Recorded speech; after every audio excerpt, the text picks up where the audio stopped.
அக்பருக்கும் பீர்பாலுக்கும் ஒரு குறிப்பிட்ட விஷயத்தில் கருத்து வேறுபாடு அதிகமாக வந்துடுச்சு. அது சொற்போர் மாதிரி ஆயிடுச்சு.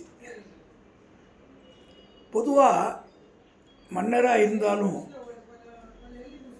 அவருக்கு தவறு செய்கிறாரு அப்படின்னு ஒரு அமைச்சர் நினச்சா அதை பதிவு பண்ண வேண்டியது அமைச்சரோட கடமை. ஆனால் சில நேரங்களில் தனக்கு மேலே இருக்கவங்களை நீங்கள் குறை சொல்லும்போது இல்லை குற்றம் சொல்லும்போது அவர்கள் நடவடிக்கை எடுக்கிறதுக்கு வாய்ப்பு அதிகம்.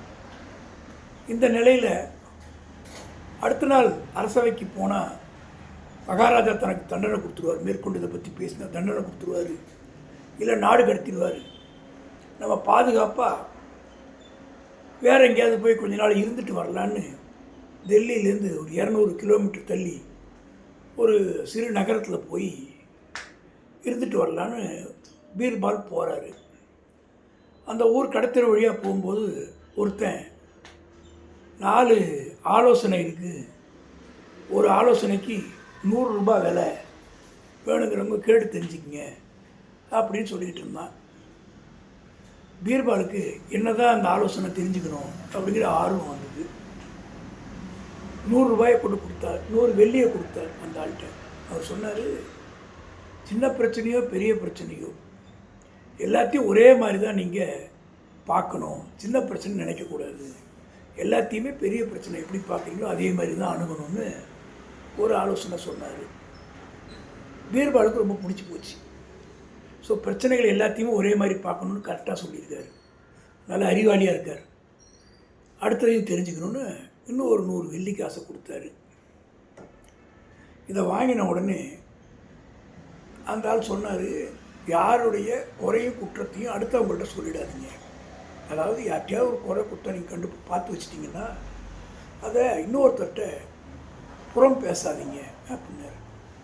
நல்லா இருக்கே, இந்த மாதிரி நம்ம சொல்லாமல் தான் நமக்கு ஆபத்து வராது. திருக்குறளில் கூட ஒரு பாட்டு இருக்குது, காதலை காதல் ஐயாமை உயிர்ப்பின் ஏதில் ஏதிலாக இருந்தது. ஒரு விஷயத்தை இன்னொருத்தங்கிட்ட நம்ம சொல்லாமல் இருந்தால் ஆபத்து வராது அப்படின்னு சொல்லுவாங்க. ஒரே சந்தோஷம். 2 கருத்து நல்ல கருத்தாக சொன்னார். முதல் கருத்து என்ன சொன்னார், சின்ன பிரச்சனையோ பெரிய பிரச்சனையோ எல்லாத்தையும் ஒரே மாதிரி அணுகுன்னாரு. யாருடைய குற்றம் குறை இன்னொருத்தவங்கள்ட்ட சொல்லாதீங்கன்னாரு. ரெண்டுமே பிடிச்சி போச்சு. திருப்பி ஒரு 100 வெள்ளி காசை கொடுத்து கற்றுக்கணுன்னு கொடுத்தாரு. நீங்கள் யாராவது உங்களை விருந்துக்கு கூப்பிட்டா எவ்வளோ முக்கியமான வேலையாக இருந்தாலும் அந்த வேலையை விட்டுட்டு விருந்து சாப்பிட போயிருங்கன்னாரு. பரவாயில்லையே, பந்திக்கு முந்திக்கன்னு சொல்கிறாரு. சரி, அதையும் ஏற்றுக்கிட்டாரு.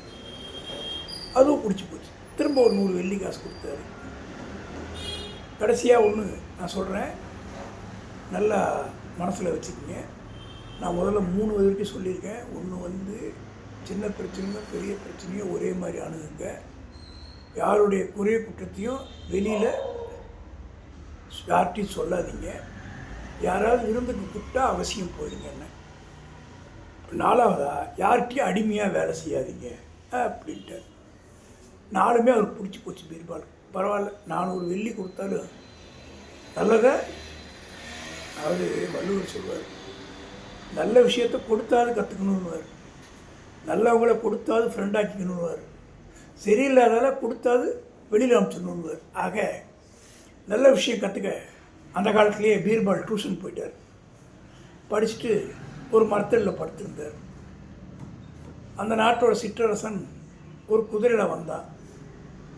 பீர்பாலை பார்த்த உடனே ஒரே அவனுக்கு மகிழ்ச்சி. மதிப்புக்குரிய பீர்பால் அவர்களே, நீங்கள் இங்கே இருக்கீங்க, ஆச்சரியமாக இருக்கே அப்படின்னா. இல்லை, ஒரு சின்ன வேலையாக இங்கே வந்தேன், தங்கியிருக்கேன். நீங்கள் நம்ம அரசவையில் ஒரு பதவி ஏற்றுட்டு தங்கியிருங்களேன் அப்படின்னு கேட்டான். பரவாயில்ல, சும்மா போகிறவனுக்கு ஒரு வேலை கிடைக்குது, நல்லதாக போச்சுன்னு வந்து ஜாயின் பண்ணிக்கிறார். அந்த அரசவையில் வேலை பண்ணிகிட்டே இருக்கும்போது ஒரு நாள் ஒரு அலுவல் வேலையாக அந்தப்புறம் போகிறார். அங்கே காவல் அதிகாரியும் பணிப்பெண்ணும் தவறாக நடந்துட்டுருக்காங்க. நிறைய மது அரிஞ்சு மயக்க நிலையில் ஆடை இல்லாமல் படுத்துருக்காங்க. பீர்பாலுக்கு இது என்னடா இப்படி இருக்குன்னு சொல்லிட்டு தன்னுடைய மேலே அந்த சால்வியத்துக்கு அந்த பெண் மேலே போட்டுட்டு வந்துட்டார்.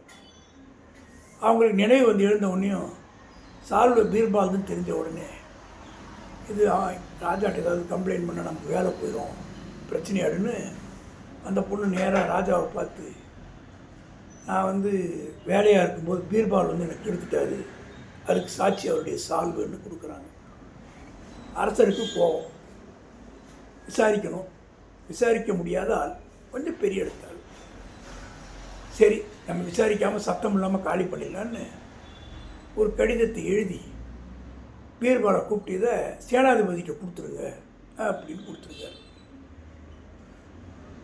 அந்த கடிதத்தில் என்ன எழுதியிருந்ததுன்னா, இந்த கடிதத்தை கொண்டு வர தலையை சீவி விடவும் அப்படின்னு இருக்குது.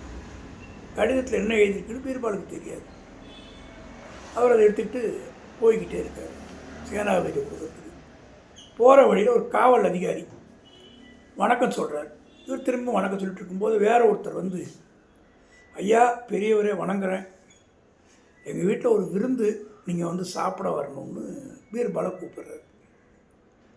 பீர்பால் சொல்கிறாரு, இல்லை தப்பாக நினச்சிக்காதீங்க, மகாராஜா ஒரு கடிதத்தை வந்து சேனாதிபதிக்கு கொடுக்க சொல்லியிருக்காரு, நான் அதுக்கு தான் போயிட்டுருக்கேன், இப்போ வர இயலாது, தப்பாக நினைக்காதீங்கன்றார்.